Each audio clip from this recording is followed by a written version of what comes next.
پنجتن پاک میں کون کون لوگ شامل ہیں اور ان کے مقامات کیا ہیں؟ بسم اللہ والصلاة والسلام علی رسول اللہ، اما بعد فاعوذ باللہ من الشیطان الرجیم، بسم اللہ الرحمن الرحیم۔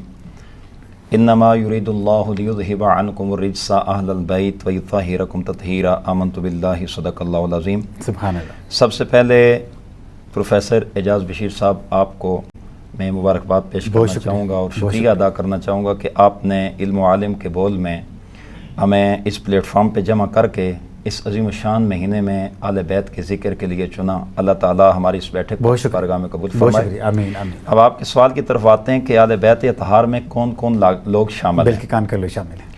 اہل سنت و جماعت کے نزدیک، ہمارے نزدیک جب اہل بیت اطہار مطلقاً لفظ بولا جائے گا تو اس وقت اہل بیت اطہار میں سب سے پہلے حضور کے والدین آئیں گے، چونکہ اہل بیت کی تین قسمیں ہیں۔ ایک ہیں اہل بیت سکونت، ایک ہیں اہل بیت طہارت، اور ایک ہیں اہل بیت نسبی۔ اور اہل بیت نسبی جب بولا جائے گا تو اہل بیت نسبی میں سب سے پہلے حضور کے والدین آئیں گے، سبحان اللہ۔ اور دوسرے نمبر پر حضور کے چچے آئیں گے، حضور کی پھوپھیاں آئیں گی۔ جب اہل بیت سکونت کی بات آئے گی تو وہاں حضور کی ازواج مطہرات آئیں گی۔ سبحان اللہ۔ حضور کی جتنی بھی ازواج مطہرات ہیں وہ اہل بیت سکونت کے اندر آئیں گی، اہل بیت سکنی جن کو کہا جاتا ہے۔ تو جن کے لیے خاص کر قرآن کریم نے حکم دیا کہ جس طریقے سے قرآن کریم کی آیت کریمہ ہے النبی اولیٰ بالمؤمنین من انفسہم وازواجہ امہاتہم، میرا نبی مومنوں کی جانوں سے بھی زیادہ ان کے قریب ہے، بے شک، اور جو نبی کی بیویاں ہیں یہ ان کی مائیں ہیں۔ بے شک۔ تو نبی کی بیویاں چونکہ اہل بیت سکنی میں آتی ہیں تو یہ بھی اہل بیت میں داخل ہیں۔ جی۔ اب تیسرے داخل اہل بیت، اب میں آپ کے اس پوائنٹ کی طرف آنا چاہوں گا، چونکہ میں نے اپنا نقطہ نظر آپ کے سامنے رکھ دیا ہے کہ اب اہل بیت داخل کون لوگ ہیں۔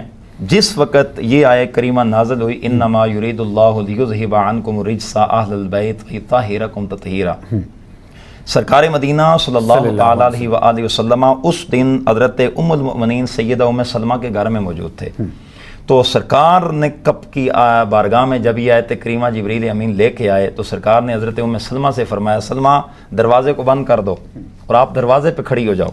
آپ نے حضرت سیدنا مولا کائنات مولا علی کو بلایا، سیدہ زہرا کو بلایا، حسنین کریمین طیبین طاہرین کو بلایا۔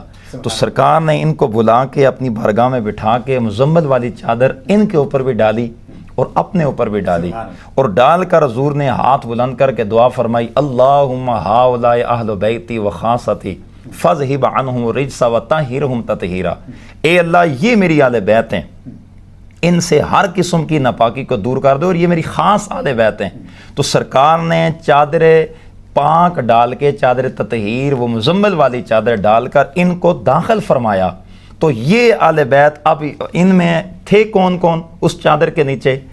حضور کی ذات، مولا علی، سیدہ زہرا، حسن حسین، یہ وہ لوگ ہیں جن کو ہم پنجتن کہتے ہیں۔ یہ پنجتن کا گرانہ اس چادر کے نیچے آیا تو سرکار نے ان کے لیے دعا فرمائی۔ جب سرکار سے پوچھا گیا یا رسول اللہ یہ آیت کریمہ کس کے حق میں نازل ہوئی ہے؟ یہ جو انما یرید اللہ لیذہب عنکم الرجس، یہ آیت کس کے شان میں نازل ہوئی ہے؟ سرکار نے فرمایا فیہا وفی علی وفاطمہ وحسن وحسین، فرمایا یہ میری شان میں علی، زہرا اور حسنین کی شان میں نازل ہوئی ہے۔ نزلت ھذہ الآیہ وفی خمسہ، یہ حدیث کے الفاظ ہیں، سرکار نے ارشاد فرمایا ہم 5 کی شان میں نازل ہوئی ہے۔ تو یہ وہ پنجتن پاک ہیں جن کو ہم کہتے ہیں کہ یہ اللہ اللہ نبی کا گہرانہ، یہ گہرانہ ورا الورا ہے۔ سبحان اللہ۔ جو انسان جتنا ہی بڑا ہوگا، جس انسان کا جتنا بڑا ظرف ہوگا، اللہ تبارک تعالیٰ اس انسان کو اتنی ہی زیادہ آزمائشیں ڈالتا ہے۔ اور میں یہ سمجھتا ہوں کہ اگر اللہ تبارک تعالیٰ اس زندگی میں اگر کسی انسان کو مقام عطا فرماتے ہیں تو اس انسان کے لیے اتنی ہی زیادہ آزمائشیں ہوتی ہیں۔ کسی کو مقام ملا ہے، کسی کو بلند مرتبہ ملا ہے، کسی کو دولت ملی ہے، شہرت ملی ہے، جتنی ذمہ داری ملی ہے، وہ انسان کی آزمائشیں ہوتی ہیں۔ تو سب سے زیادہ آزمائشیں جو آئی ہیں تو وہ بھی میں یہ سمجھتا ہوں کہ پنجتن پاک کے گھرانے پہ آئی۔ کیا کہیں گے؟ جی اعجاز بھائی، جتنا انسان بڑا ہو اتنی آزمائشیں بھی بڑی آتی ہیں۔ تو ظاہر بات ہے کہ اہل بیت اطہار اس پوری کائنات میں سب سے اعلیٰ ہیں۔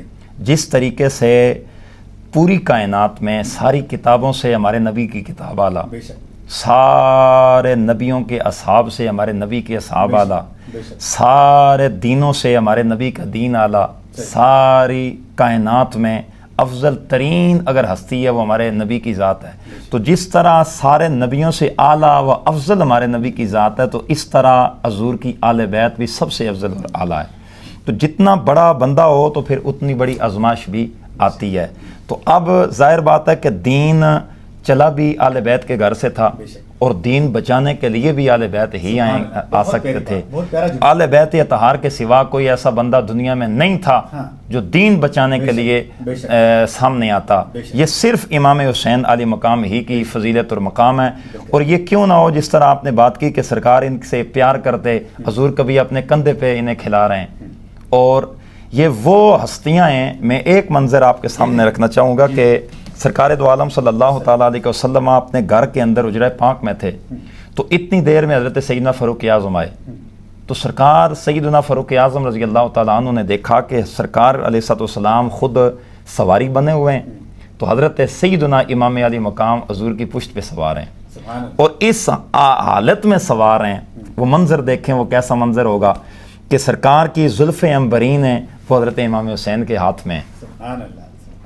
تو حضرت امام حسین جدھر چاہتے ہیں سرکار ادھر مڑ جاتے ہیں، ادھر بال کھینچتے ہیں حضور ادھر مڑ جاتے ہیں، ادھر کھینچتے ہیں ادھر مڑ جاتے ہیں. تو وہاں ایک جملہ بولا حضرت فاروق اعظم نے. آپ نے فرمایا کہ دیکھا، آپ نے فرمایا حسین نعم الراکب، اور کتنی پیاری سواری ہے تیری. ایسی سواری کائنات میں اگر کسی کو مل جائے تو وہ تو افضل ترین و خوش ترین ہستی ہوگی. بے شک. تو حضرت سیدنا فاروق اعظم کا یہ جملہ سن کر سرکار نے فرمایا عمر یہ تیری بات ٹھیک ہے، نعم المرکب، دیکھ سوار بھی کتنا سونا ہے. اگر سواری افضل ہے تو سوار بھی تو سونا ہے نا. سوار دیکھ سوار کیسا ہے. تو سوار اوپر کون تھے؟ حضور کا نواسا حضرت سیدنا امام حسین.